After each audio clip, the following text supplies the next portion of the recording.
Let's experience this together for a second, shall we? Yes, hits one high. It's a deep. Out of here. Kopech immediately looked in the dugout. Yeah, and there was no help there either. And here he is now, live in Chicago. Mike Yastrzemski joining us here on 95.7 The Game and Willard and Dibs. Hey, man, it's great to have you. A 1223 OPS. Is that your plan this year? What the hell's going on? Hopefully. I mean, it's still shy of what Barry would do, Yes, it's true. Although, come on, man, let us know what some of the conversations were that were spilling out of the dugout on what was a very Barry Bonds-type day. 7 home runs for the team. You guys were one shy of the all-time franchise record. What was the feeling inside the dugout today? I think guys were just, it was kind of a dreary day, and we flew in last night, so I think no one was trying too hard, and that's sometimes the best recipe. You just go in there and trust what you have for that day. What's the 5th inning like where it's almost like beer league softball where you got guys just sipping on a Coors Light and hitting it 400? It's just homer after homer, and then you get your crack at it. Did you feel added pressure there to go deep because everyone else had? No, not at all. Honestly, I hadn't even thought about it. It was more so just trying to put together a good at-bat and not let that inning come to a halt. That was kind of the most important thing.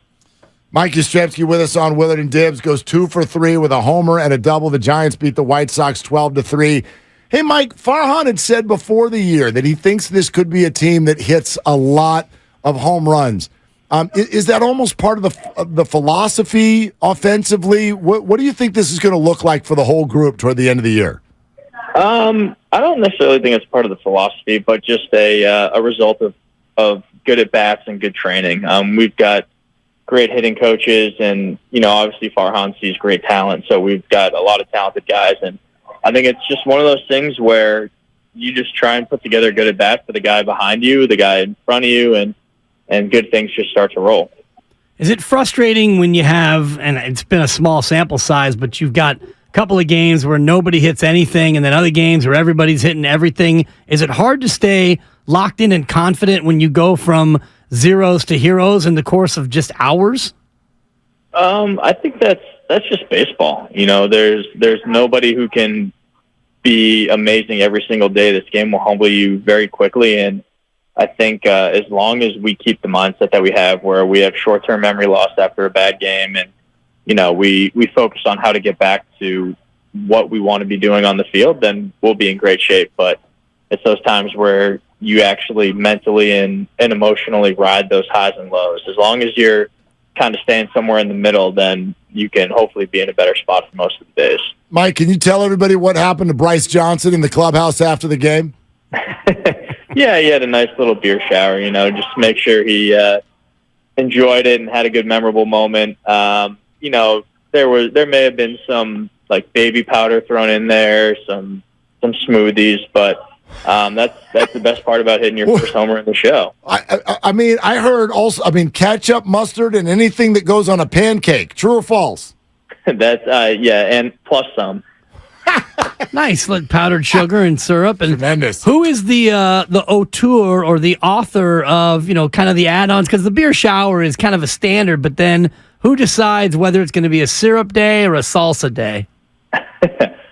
Usually the chefs. Whatever's ready for post-game spread. Anything's an option at that point.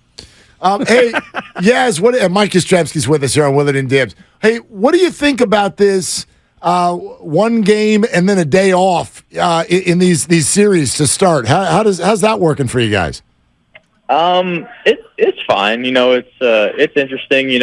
I've never really understood why so many teams in the North open up games at home, especially with all the bad weather. And that kind of seems like why we have the off days in between is there's almost guaranteed to be rain at this point. So it's just one of those things where you just got to deal with what you're thrown and just kind of handle however that is. Even if you got something rolling, that's all right. You just got to take a little breather and then work on it the next day. How do you compare and contrast your New York off day to what's going to come tomorrow in another great American city in Chicago? I a whole lot in New York. Hopefully, I'll be able to get out a little more in Chicago. It's supposed to be rainy, unfortunately, so nothing too fun. Just get a little family time, hang out with my wife and daughter, and make some memories in a different city. How is being a dad, by the way? It's awesome. You always hear about all the work and all the tough times, but nobody can really give you a full experience of what the good times are like, and they're so worth every tantrum and food thrown on the floor. It's all worth it. How old is your child, and what's your diapering technique like? Because I have a 7-month-old. I'm a little bit older than most dads, and I could go one-handed on that now if need be. That's pretty good. I'm impressed by that. She's 16 months, and I'm more of like a pit crew. I'm in and out real quick. That's good. You got to contain the legs, especially if we're dealing with a heavy diaper, no doubt. Yaz is with us. Hey, having the last name Yastrzemski and opening up at Yankee Stadium, what was that experience like?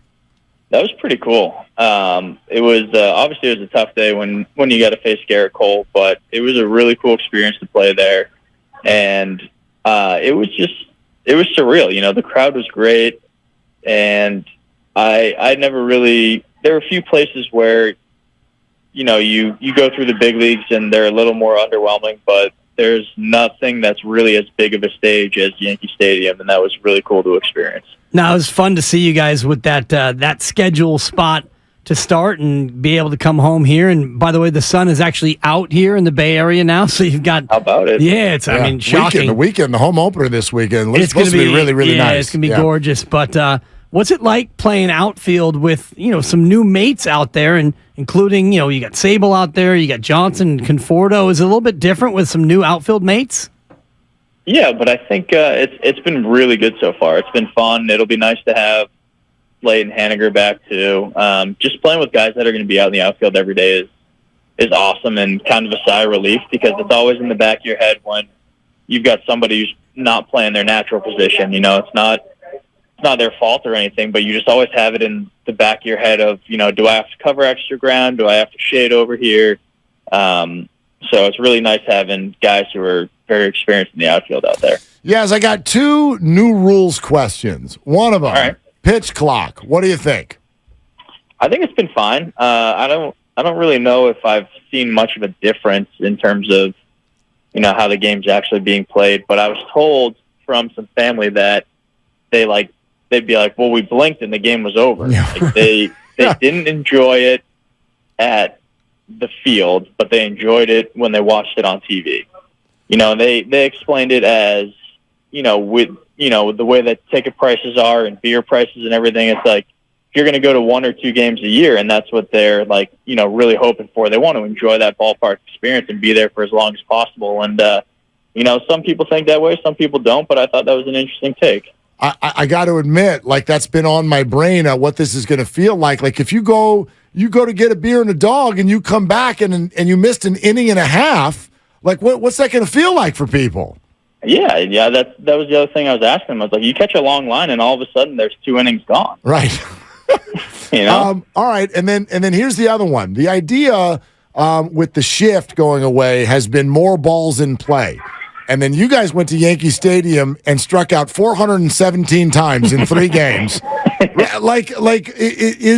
Is the shift going away changing your philosophy at the plate, or what happened there?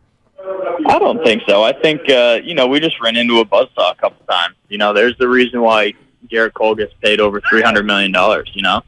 And you obviously want to try and do as much as you can and have great at bats. And I think there will be a lot more emphasis on 2-strike contact at some point. I think the analytics is going to see how important that is at one point or another, and that'll be interesting. Bigger bases, do you even notice when you're out there?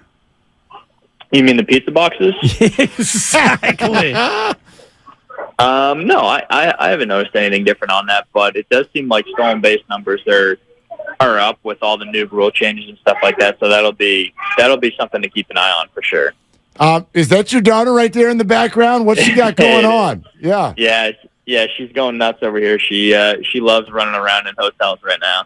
Oh my gosh, that's So great. That's perfect. So Yeah, and my it's, wife calls it hotel room parkour. well, well, and it's the witching hour too, right? 7:15 where you are. This is when it's like the last gasp where they freak out and scream and roll around, and then they pass out, and that's it for the night, right? Yeah, we're right at that point. So she's running around everywhere, having herself a great time.